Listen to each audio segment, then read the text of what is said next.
Welcome back to Season 2 of Dis Media, a Startup Story, the podcast where I take you along our journey of starting Dis Media from the ground up. You get to hear all about our challenges and accomplishments as we either grow Dis Media or go bust. Either way, you're going to have a front row seat to hear it all. And along the way, we're going to have some special guests who share with us their wisdom and insights and what helped them along their startup journey to success. So get ready as we get into it and try to help those get better at what they do.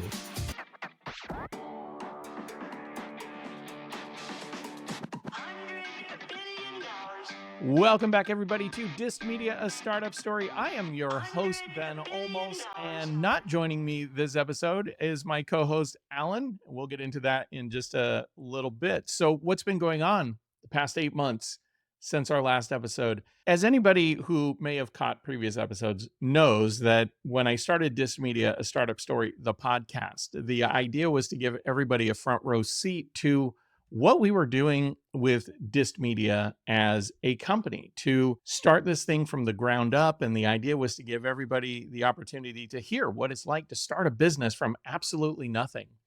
And, for a while there, we were fulfilling that promise for all of 2023, going into 2024, really tried to give regular updates, recaps, let you know what was going on with some interviews sprinkled in here and there.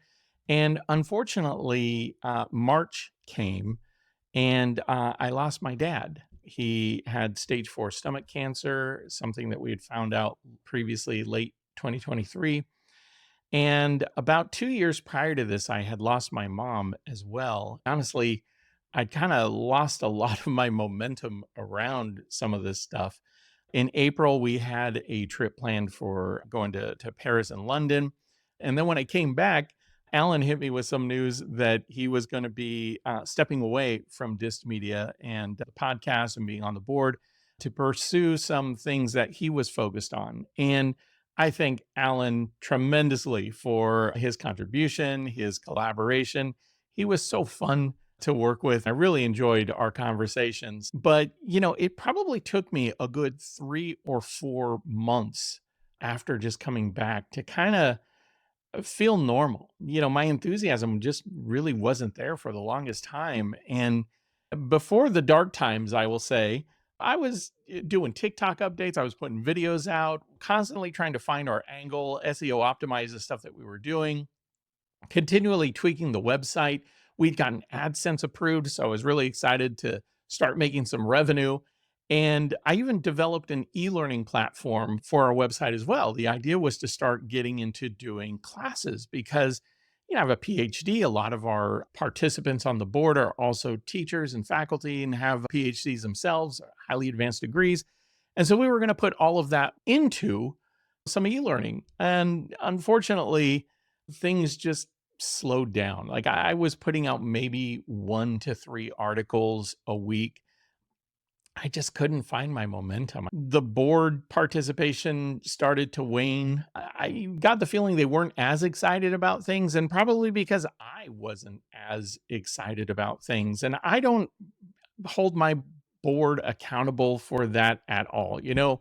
When you own something, when you lead something and you say you're going to be the person in charge, it's your job to get everybody enthused and excited about it. And I wasn't doing my job well. And so I don't blame them for not being as enthusiastic. But, attendance for our board meetings just started getting fewer and fewer. I think there was at least 2 meetings. It was just Keith and I, and that's not good. And through all of it, I began to wonder, why am I doing this? I mean, the question really is, all of this worth the energy and effort that is going into it?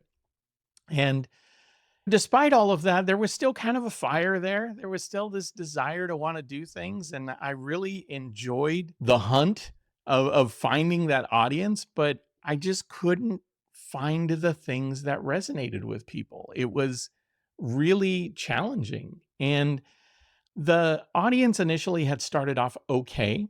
The content volume just wasn't there. Like we just didn't have the number of people who were hitting the site. And I had set this goal of breaking even in 2024 and breaking even on the investment that I had put into the company.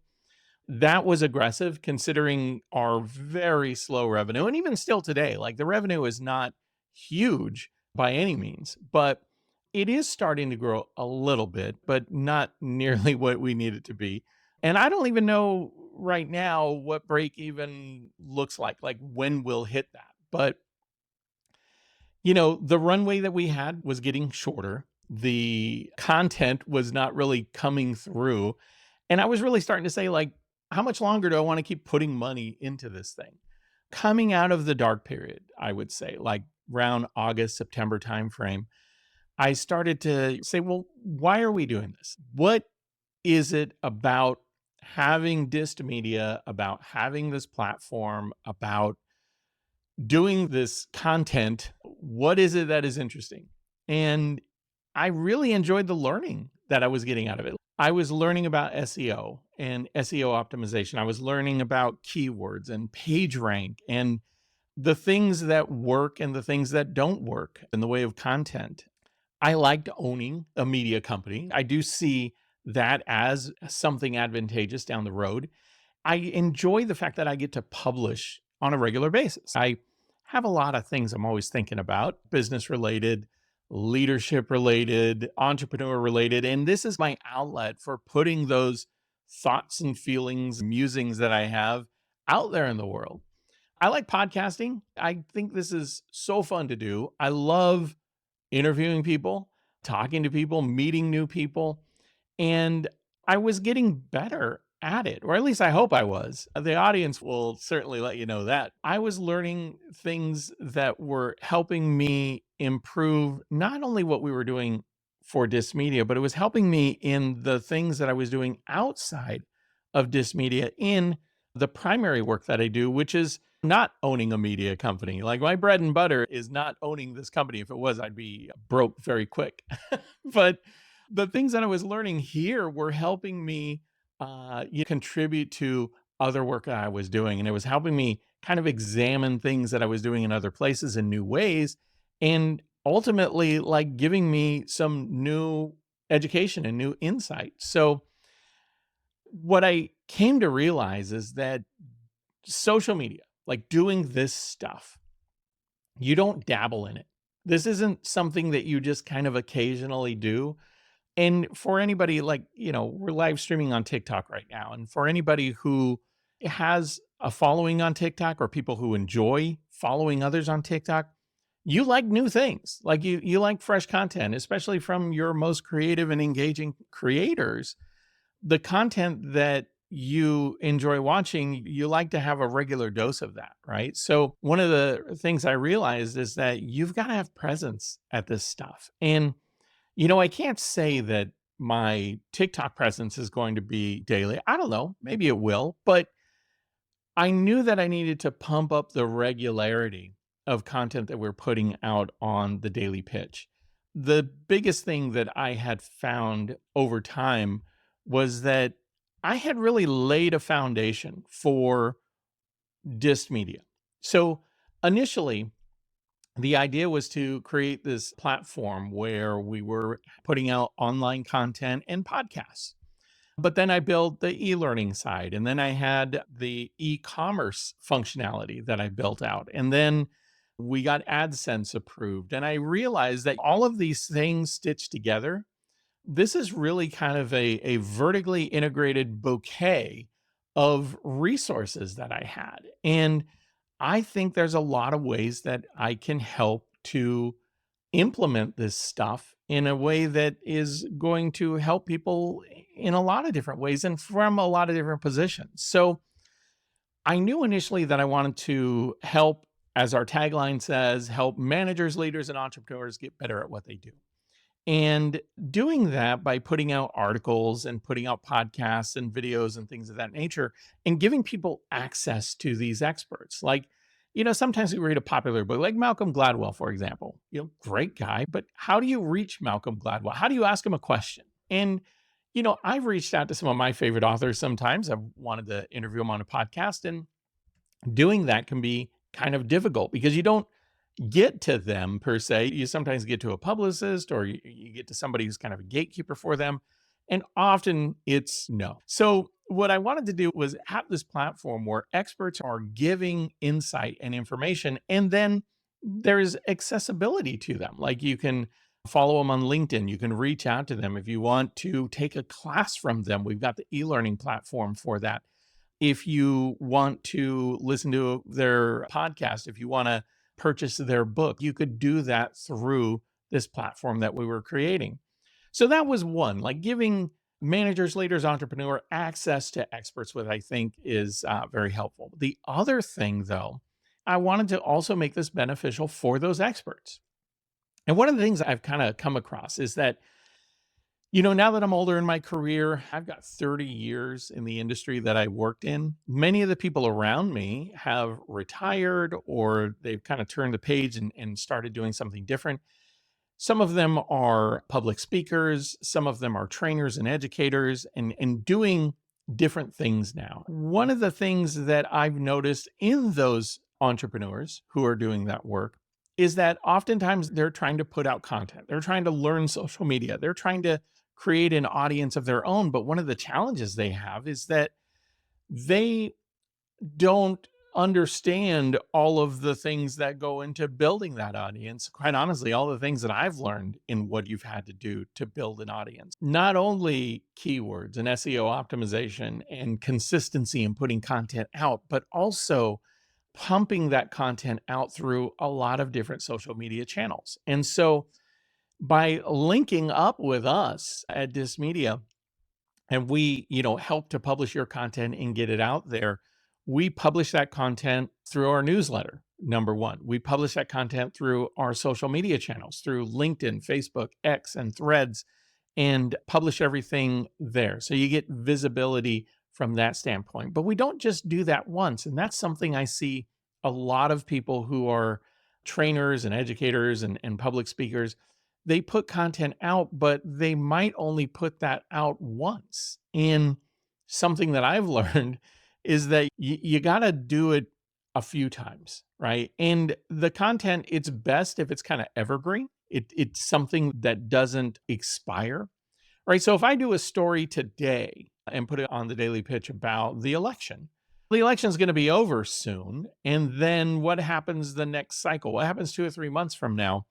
You don't want to put out another article about the upcoming election because it's already done and over with, right? So, what you want to try and do is create the evergreen content and then pulse it out several times, right? A couple times a year. And that's something that we kind of have built into what we do. So, if you're an expert and you want to reach a broader audience and you want your content out there a couple times a year, one of the things that I think that we help those content creators with is doing that, pulsing that content out a few times to kind of build your audience, right? So the idea is we have Dist Media, we have all of these channels to create content, push content out there, to reach audiences, and ultimately help build your brand and in turn kind of build our brand as well.